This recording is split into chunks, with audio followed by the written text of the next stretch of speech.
Hello friends, આજે આપણે જોઈશું વિચાર વિસ્તાર.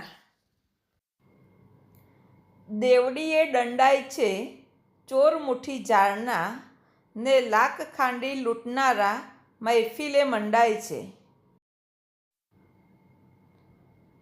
સામાન્ય અર્થ: નાનો અને સામાન્ય ગુનો કરનાર અદના આદમીને કાયદો ગુનેગાર ઠરાવી સજા ફટકારે છે, જ્યારે અનેક ખોટા કામ કરનારા લીલા લહેર કરે છે.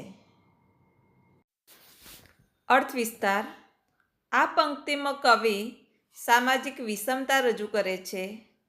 શ્રીમંતાઈ અને સત્તાના મદમાં છકી ગયેલા ધનિકો અને સત્તાધીશોના ન સાકી શકાય એવા અપકૃત્યોના સમાચારો રોજબરોજ વર્તમાનપત્રોમાં રજૂ થતા રહે છે.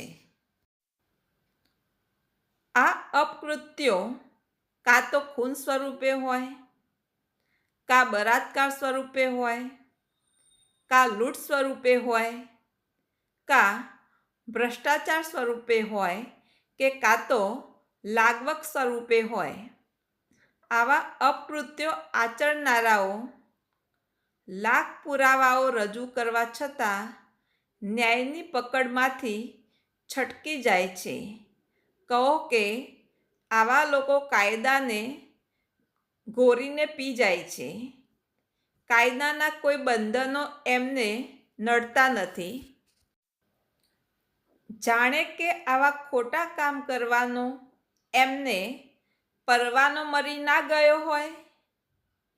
જ્યારે ગરીબ પ્રજાને રંજાડી, તેનું શોષણ કરી ઉગાડે છોગ, આ પ્રજાને લૂંટી ધનિકો લીલા લહેર કરે છે.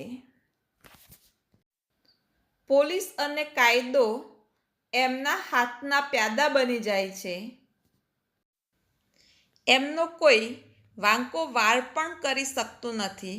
જ્યારે બીજી બાજુ મહેનત કરીને બે ટંકનો રોટલો રળનાર અજાણતા પણ કંઈક નાની ભૂલ કરે તો આ સમાજ એના માથે માછલા દુએ છે. એને ગુનેગાર ગણી એને કોર્ટમાં ઘસડી જાય છે અને કોર્ટ નાના ગુનાની મોટી સજા ફટકારી એનું જીવન બરબાદ કરી મૂકે છે. આ છે આપણો ન્યાય. સાર: આપણો સમાજ દોષીને નિર્દોષ અને નિર્દોષને દોષી ઠરાવતા અચકાતો નથી.